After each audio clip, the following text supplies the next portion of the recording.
Welcome. Don't be alarmed. You may not know where you are, but you made your own way here. This is a link between places of some kind. A gap between realities, if you will. You're here to seek some sort of knowledge, aren't you? Well, don't just stand there. Take a seat. Every card reading is personalized, is it not? They will determine your fate here. What do they have in store for you? Let's begin.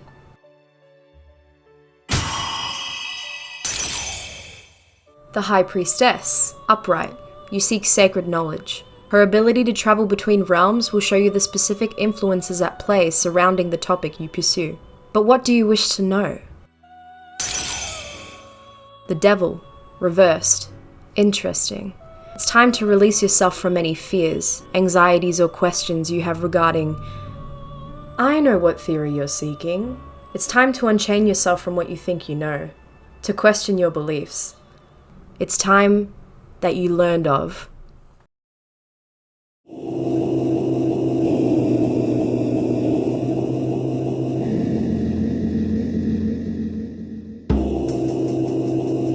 So, Mario 64. This game is theorized to hold a lot of Freemasonic, Illuminist, religious, and occult imagery, which is all the same or intertwined depending on who you ask. This theory stems from OWENBROADCAST on Twitter, so if you're into all of this, check him out. Links in description. Anyway, the game opens up with a message from Peach to Mario, asking him to come to the castle for some cake. We find Lakitu, our cameraman, at the front of the castle. I'll talk about him later, but for now, just remember that he's keeping an eye on you, recording you as you play. Once inside the castle, Bowser says no one is home, and for Mario to scram. Mario has entered the Masonic Hall, and now it's up to you to decide on if you want to stay to start the initiation, or if you want to leave. Let's take a look at some of the symbols we can see here. The world of polarized opposites design for the tiles can be found in Masonic halls, a good versus evil design inspired by King Solomon's temple in the Bible. It's also symbolic of duality, like a yin-yang, and the sun disk seen on the floor can also be found on the ceilings of halls. The red carpet refers to the Royal Arc Masonry, as the color red is emblematic of zeal, which is great energy or enthusiasm in pursuit of a cause or an object. Mario, full of energy and ready to take on his objective, begins his initiation. There are 3 layers to this hall, but do we even play as Mario? What is Mario? As you can see, pentacles are plastered onto coins that Mario can collect. This star pattern is often associated with satanic imagery, but the Babylonians were thought to have actually used it to map out each 5 known planets. These were Mercury, Mars, Jupiter, Saturn, and Venus. Ancient Greeks used the design to represent 5 elements, being water, earth, fire, air, and idea, aka hieron, the word for divine thing. Since we see 4 coins inside the castle, we can look towards the 4 of Pentacles tarot card for meaning. Material success, fear of loss, greed. Mario is described as being a Mercury-type character traveling to Earth and between the realms. Mercury in studies of alchemy is known to represent movement, fluidity, flux, and transformation. Although, it makes more sense to look at the god Mercury, who is a traveler that transcends over boundaries and borders, in and out of the worlds of gods and humans. A toad informs us that Bowser created the painting worlds to keep the power stars hidden away to trap the Toads and Peach. We can confirm that the castle is placed on Earth and the painting worlds are not on Earth and can be accessed through transcending boundaries. Gods have the power to create worlds. This would make Bowser a god. Mercury is also represented by Hod as part of the Sephiroth in Kabbalah, which is an esoteric discipline and school of thought in Jewish mysticism. Hod, being the 8th Sephirah, means majesty, glory, and splendor. Hasidic Judaism links Hod to Jewish prayer, and prayer is seen as a form of submission which plays into its analogy. Instead of conquering an obstacle, you should instead subdue to it. In combination with Netzach, these make up the feet of a person, bringing Mario to places in order to subdue himself to the actions of Bowser, to ultimately embrace the stars and his actions to be able to continuously transcend realities. Now, where can Mario go after entering the castle? Straight to Bob-omb Battlefield. This is a trial that has Mario climbing a spiraling mountain to reach a regal figure that embodies divinity. Occult regal imagery has been noted to be seen in Rosicrucianism. So what do we find at the top of the mountain? King Bob-omb. Crack him open for a star, a treasure, You're probably wondering why the Bob-omb King is a symbol of divinity. Well, it's because of the big dud. See, after he's defeated, he comes back as a dud to forever roll in the pit. Mario has taken the symbol, and now he moves on to Whomp's fortress. Ukiyo, translating to floating world, is a pleasure-seeking urban lifestyle of the Edo period in Japan. This was developed in Yoshiwara, which housed numerous brothels. This floating island concept is based off of this. Pleasure, a game. Apparently, Japan has been under Illuminati-esque control for a number of years now. I mean, just look at Nintendo. Before they made video games, Nintendo created these types of occult playing cards. So, Nintendo began making video games to resemble this new world of pleasure. In this level, you can meet an owl. It instructs you to look for its shadow to find it and fly around the island. When the Devil Tarot card is flipped upright, a person's shadow is referenced as being someone's shadow side that holds someone from being their best. You may believe that you can't control your shadow self and might even think that you need it, despite it being a detriment to your life. However, when the devil is reversed, it means you're ready for something more, and you have to deal with your shadows before you can become this new version of yourself. But first, you must understand your shadow before you can conquer it. The owl can drop you into a caged island. This could be some sort of ritual to rid you of your shadow, or maybe the owl helping Mario is trying to break free of his shadow self. It also looks like a ritual where you can enact your own death to be reborn as well. This would have a negative effect on the psyche collective of groups such as the Skull and Bones because of the millions of people doing archetypal yet specific rituals in Super Mario 64. The owl is a secret society symbol. Owls are silent, observant. It's even on the American dollar bill. Speaking of the American dollar bill, does nobody else see what I'm seeing? Nobody else think that this is malicious in some way? It's whatever. Anyway, back onto topic. The owl is associated with the Greek goddess Athena. Reasons for this could be because owls are wise, can see in the dark, or that founding myths of Athens noted little owls in the region. Loving the DC layout too. And with that, we will now be moving on to Jolly Roger Bay.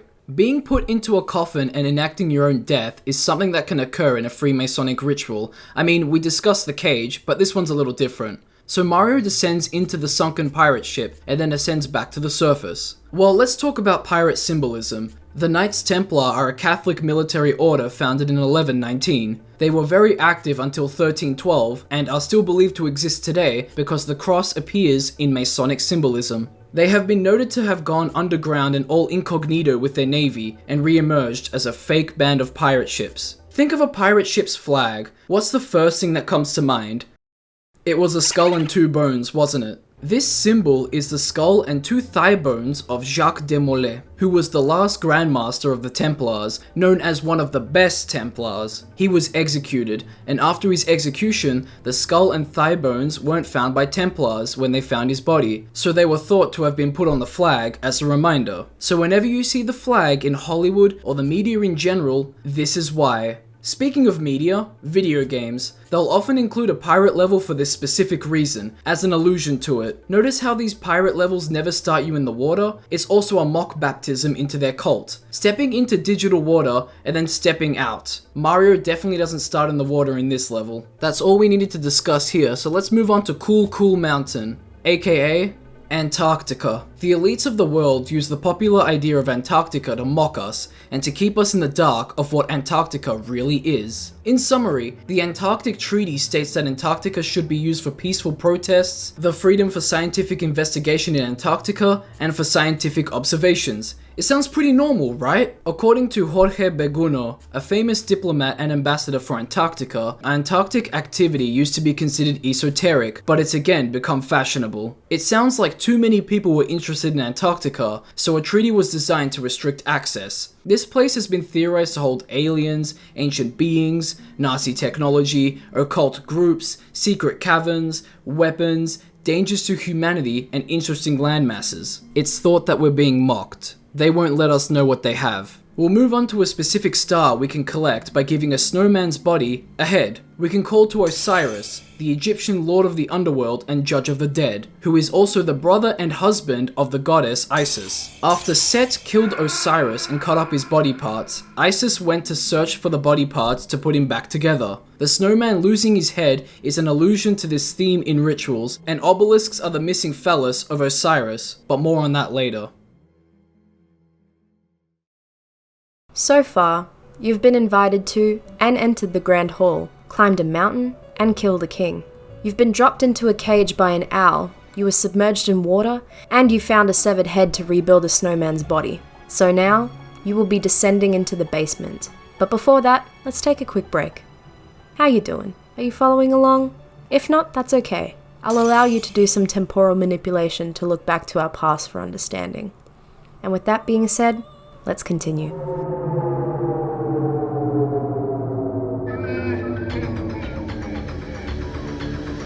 So now we're in the courtyard, and if we go towards the hallway, Mario will find himself at a special niche altar. These can be found in a certain direction aside from the main temple. In the center of this courtyard is a sculpture, a pentacle.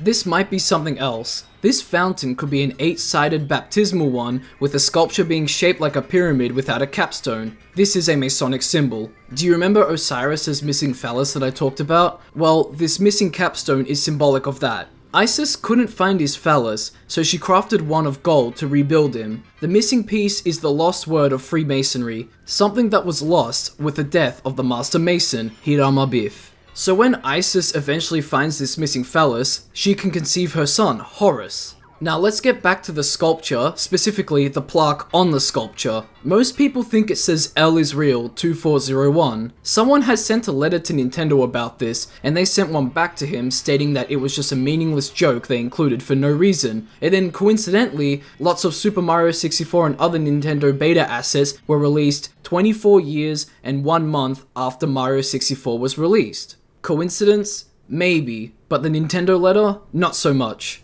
These groups usually use a different system to date things. AD, BC, day, month, year, and month, day, year are very commonly used. So what is this? Could L be referring to a dating system similar to this? If so, when was 2401? Did it already happen? Or is it in the future somewhere? Now, if you go to the left of this statue, you'll find Big Boo. It'll drop a cage that you can jump into it if you defeat it. In Big Boo's haunt, you're in the world of the dead. In some secret society rituals, you are killed in some sort of symbolic way to signify your rebirth into the organization. You could argue that being dropped into the cage or having to swim inside the sunken ship is a form of this death ritual. But anyway, there are enemies in this level that are giant eyeballs. To kill them, you have to walk around them, circumambulate it as a form of pagan worship. While collecting all 8 red coins, you have to run underneath a bunch of coffins. In groups such as the Skull and Bones, people are locked in coffins for rituals, similar to the previously mentioned cage the owl drops you in. See how it's all starting to connect? Now, if we make our way to the basement labyrinth, we can find torches lit all around the place. This is a processional subterranean hall. Processional refers to the hall being used for religious or ceremonial processions. This is why I didn't count it as a layer of Peach's Masonic Hall Castle, because it's its own thing. The pools of baptismal water and checkerboard flooring support both of these observations. The Lethal Lava Land painting is found at the end of the hall. We'll come back to this later, but who is this on the painting? It's not Bowser, they look nothing alike. The closest thing that resembles this painting is the fireball enemy from Super Mario World. But they aren't even in this game, so it's just a random demon face? Another way to get to the basement is by going through this pillar room. If you ground pound these pillars, they'll get rid of the water in the moat around the castle and in this room. These are thought to be the twin pillars, Boaz and Yachin, from Solomon's temple, which are sometimes seen in Freemasonry symbolism and on the High Priestess tarot card. Boaz means strength is with him, Yachin means he establishes. It is decreed that one shall pound the pillars. From here, let's make our way to Hazy Maze Cave, which is another place filled with death and rebirth symbolism. To enter, you must jump into this pool to immerse yourself in this liquid. What is this stuff? We can see this texture on Metal Mario 2. It's liquidy like Quicksilver, aka Mercury. So when Mario becomes alchemical mercury, he becomes like liquid, soft and malleable. Speaking of Mercury, when Mario picks up the winged cap, he becomes the god Mercury. They have a striking resemblance. Apparently, Nintendo has very specific rules about including religious imagery in their games. Pagan stuff regarding Roman mythologies are allowed, but they have bent the rules for Zelda. Christian symbolism is seen in early Zelda games, and Islamic chanting made it into the final build of Ocarina of Time. The Christian symbolism was intentional, whereas the Islamic chanting was said not to be, and was removed in other builds of the game. So why Mercury? Because he is the god and the Kabbalistic force of energy that can navigate between realms and worlds. He can go below subterranean layers and into celestial realms. He's a messenger of the gods. This doesn't mean that Nintendo believes in gods, but rather the loose concepts of them as energy or informational anchors. Now let's look at the doors in the cave. They seem to have a single large eye and stars on them. Now part of this cave has toxic fog in it, which can damage Mario unless he envelops himself in mercury. The fog is sulfur, which releases a toxic yellow hazy smoke. Brimstone, as in fire and brimstone, is the archaic word for sulfur. This has associations with the devil and hell. The satanic symbol for sulfur is a Leviathan cross. It's also one of the 3 primes, one of the 3 things all things are thought to be made of. Sulfur is the spirit, the omnipresent spirit of life, an omnipresent potentiality present in the universe. Let's quickly divert your attention to the toads in the castle. Mushrooms have been symbolic of this omnipresent spirit of life, as they seem to have arisen from nothing. This race of mushroom people are thought to be superficial power. Now back to the Hazy Maze Cave.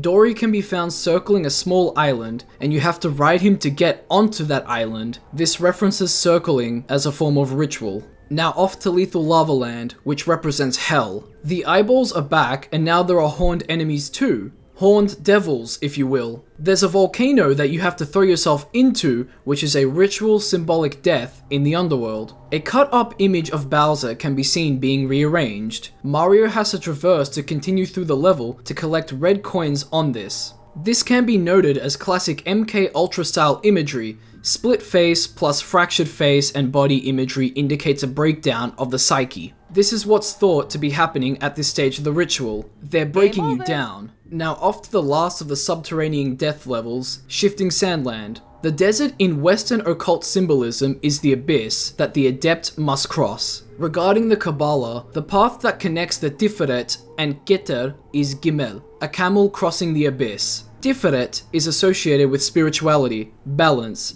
integration, beauty, miracles, and compassion. Keter means crown, and is interpreted as being the topmost of the Sephiroth and the regal crown of it. We can see that there is a giant pyramid in this level with 4 pillars next to it with black blocks around some of it. At the top of this pyramid is a star. The capstone of this pyramid has a light in it. The black cubes in this level can be seen as the black cubes of Saturn, with Saturn being a secret god of the occult world. Saturn? Satan. Mario can remove the capstone of this pyramid and go inside. Teachers such as Plato and Pythagoras went to the pyramids and were believed to have been initiated into ancient mystery religions. Inside the pyramid, Mario has to fight an all-seeing boss with eyes on its hand. After everything Mario has done in the Labyrinth worlds, Mario has reached the place of initiation. With that done, you can move on to Dire Docks.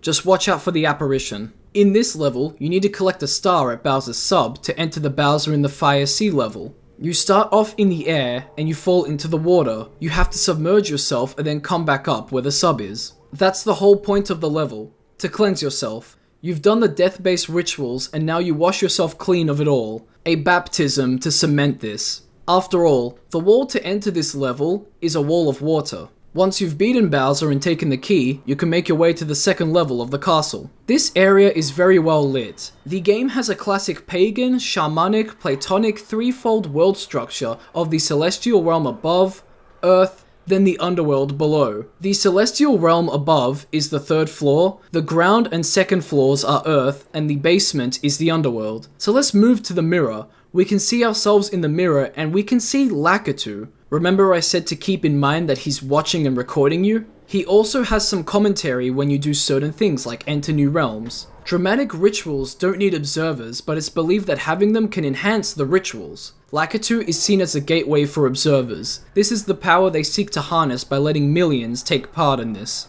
To the left, we have Snowman's Land. The only hint to this level being there is the cool mountain painting in the mirror. Mario sees what others can't. He's an initiate that knows of secrets, occult powers, and hidden machinations. This is where the theory becomes, and I quote from OWENBROADCAST, a little too controversial for me to just drop. So what's this referring to? Well, there's a question stating, does Mario circumambulate anything else? What is it? Mario has to climb the path around the snowman to reach a star. The snowman is giant and has large eyes. This could be the worship of a giant who are believed to live on spiritual, etheric, and physical planes. It could be a body of some sort or even a god. Either way, Mario is circumambulating. It's a lot to consider, I know. Do you need some time to look into the past? If not, let's take some time to ponder some things.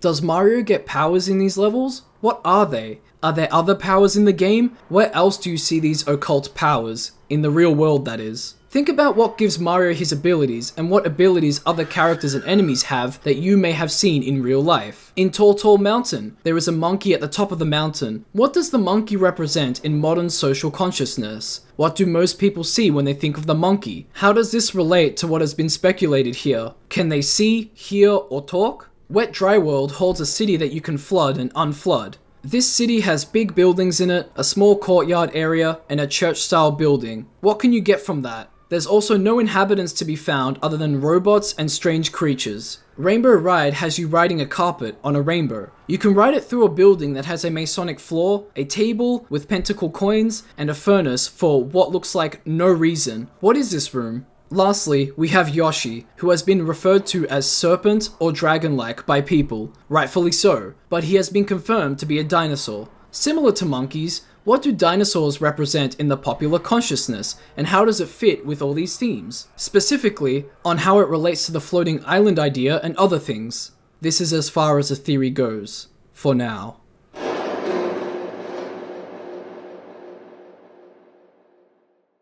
We've reached the end. I understand you have questions. A lot of questions. Some of these you may have to answer on your own. But who knows?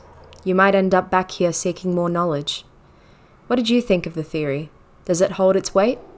Or do you think it's a fake conspiracy? Either way, no one's home.